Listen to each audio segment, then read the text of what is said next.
শারীরিকভাবে সুস্থ থাকার পাশাপাশি মনটাকেও তাজা রাখতে হয়, মনটাকেও সতেজ রাখতে হয়, ভালো রাখতে হয়। তবেই শরীর মন ভালো থাকলে আপনি কম্প্যাক্ট ভালো থাকবেন। এবং মন ভালো রাখার উপাদানের তো অন্ততপক্ষে আমাদের এই সকালের আয়োজনে কমতি নেই।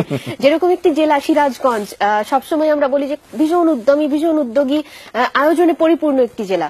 সিরাজগঞ্জেই চলে যাব, সেখানে আদিবাসী যারা রয়েছেন তাদের উৎসব চলছে পয়লা বৈশাখকে সামনে রেখে। তাই সরাসরি যুক্ত হচ্ছে আমাদের সহকর্মী গোলাম মোস্তফা রুবেলের সাথে, তিনি ওখান থেকে বিস্তারিত জানিয়ে দেবেন। রুবেল, শুভ সকাল। শুভ সকাল রুবেল।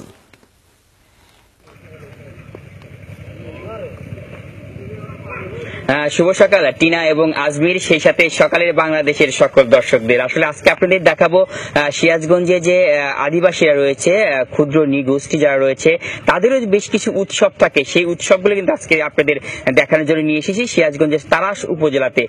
এই উপজেলাতে মূলত আজকে এখানকার যারা ক্ষুদ্র নৃগোষ্ঠী সাংস্কৃতিক উৎসব যে অনুষ্ঠিত হচ্ছে, এর মধ্যে দিয়ে মূলত ক্ষুদ্র নৃগোষ্ঠীর সাংস্কৃতিক অধিকার রক্ষায়, শিশুদের বিবাহ বন্ধন থেকে শুরু করে মূলত সমাজের সবকিছু ভালো দিকগুলো তুলে ধরার জন্য কিন্তু আজকে তারা এই উৎসবটির আয়োজন করেছে। এর মধ্যে কিন্তু তাদের কিছু সাংস্কৃতিক ইতিমধ্যে এখানে একটি স্টল করেছেন। সেই স্টলে হয়তো আপনাদের দেখানোর চেষ্টা করবো যে তারা মূলত কি কি জিনিসগুলো ব্যবহার করে, সেই ব্যবহার উপযোগী যে জিনিসগুলো সেগুলো কিন্তু আমরা মূলত দেখাচ্ছি, যে তারা যে সমস্ত জিনিসগুলো এখানে প্রতিনিয়ত ব্যবহার করে আর কি, সেই ব্যবহারের বিষয়গুলো দেখাচ্ছি।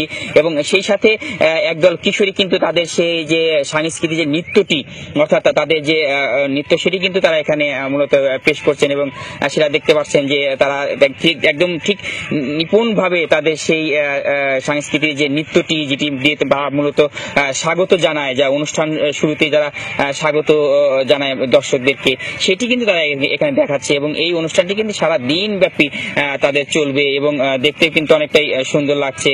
এবং এই পর্ব কিন্তু সারা দিন ব্যাপী চলবে। ঠিক এই ধারাবাহিকতা আসলে যে তারা যে আজকে এই অনুষ্ঠানটি করছে এবং কি কারণে করছে, সেই বিষয়গুলো একটু জানতে আমরা একটু কথা বলতে যাচ্ছি যারা আজকে এই ক্ষুদ্র নৃগোষ্ঠীর যা সমন্বয়করা রয়েছেন তাদের সাথে। এর মধ্যে একজন রয়েছেন এখানকার যিনি সমন্বয়কারী এবং যিনি সভাপতি, তার সাথে আসলে এই যে আজকে আপনাদের অনুষ্ঠান, এই অনুষ্ঠানের মধ্যে দিয়ে মূলত আপনারা কি জানাতে চাচ্ছেন এবং কি কি আজকে অনুষ্ঠানটা হবে?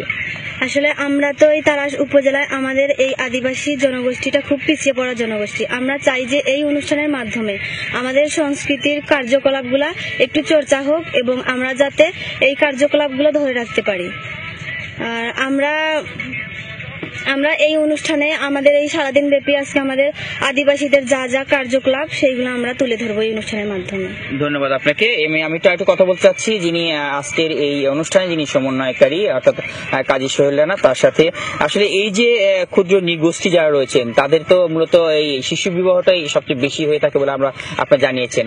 আজকের এই অনুষ্ঠানের মধ্যে দিয়ে মূলত আপনারা কি জানাতে চাচ্ছেন এবং আপনারা এদেরকে নিয়ে কি কি ধরনের কাজ করেন? আসলে আমরা এখানে মূলত তারাস উপজেলার 2টি ইউনিয়নে কাজ করি, দেশিক এবং মাধাইনগর ইউনিয়নে। এই 2টি জায়গাতে আমরা 80 জন আমাদের লিডার রয়েছে, ইউথ লিডার, যাদেরকে আমরা লিডারশিপে কাজ করছি এবং তাদের মাধ্যমে আমরা চাচ্ছি যে বাল্য বিয়েকে প্রতিরোধ করার জন্য আর কি। সেই সাথে আমাদের একটা উদ্দেশ্য আছে যে এই সমস্ত যুবদেরকে বিভিন্নভাবে বিভিন্ন সামাজিক প্রতিষ্ঠানের সাথে লিঙ্কেজ করা এবং গভর্নমেন্ট প্রতিষ্ঠানগুলোর সাথে লিঙ্কেজ করা। কারণ আপনারা জানেন যে এরা হচ্ছে পিছিয়ে পড়া একটা জনগোষ্ঠী। তো আমরা আসলে এই তারাস উপজেলা যেহেতু পিছিয়ে পড়া, এই জন্য আমরা জায়গাটাকে আসলে বিশেষভাবে বেছে নিয়েছি। আর আমাদের কিছু রিসার্চের আছে যাতে আমরা দেখেছি যে এখানে খুব বাল্য বিয়ে হয়। তো আমরা আসলে মূলত এটাকে ফোকাস করছি যে কিভাবে আসলে বাল্য বিয়েটাকে বন্ধ করা যায় এবং যুবদের এই শক্তিটাকে কাজে লাগিয়ে। ধন্যবাদ আপনাকে। আসলে বুঝতে পারলাম যে এরা মূলত এই ক্ষুদ্র নৃগোষ্ঠী যারা রয়েছেন তাদেরকে মূলত বাল্য বিবাহ বন্ধের জন্য এবং সেই সাথে তারা যেন সরকারি সকল সুযোগ সুবিধা পায় এবং শিক্ষার দিক থেকে যেন তারা এগিয়ে যায়, মূলত এই উদ্দেশ্য নিয়ে কিন্তু তাদের আজকে এই সাংস্কৃতিক উৎসবটি অনুষ্ঠিত হচ্ছে এবং দিনব্যাপী অনুষ্ঠানটা হবে। এবং সেই সাথে সকালে বাংলাদেশের যারা দর্শকরা রয়েছেন, তারা যারা আশেপাশে রয়েছেন, তারা অবশ্যই এই অনুষ্ঠানটি দেখতে আসবেন এবং অনেক সুন্দর অনুষ্ঠান হবে এমনটাই কিন্তু জানিয়েছেন এখানকার আয়োজকরা।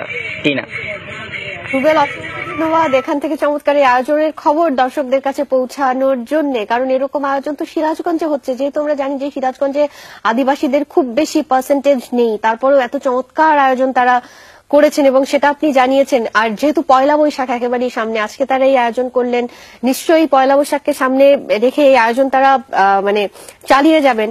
এবং অন্যান্য আয়োজনেও যেহেতু সিরাজগঞ্জ মুখরিত থাকে সবসময়, তাই নিঃসন্দেহে আমরা আবার আপনার সাথে যুক্ত হয়ে কখনো সেই আয়োজনের খবর জানবো এবং পৌঁছে দেবো দর্শকদের কাছে।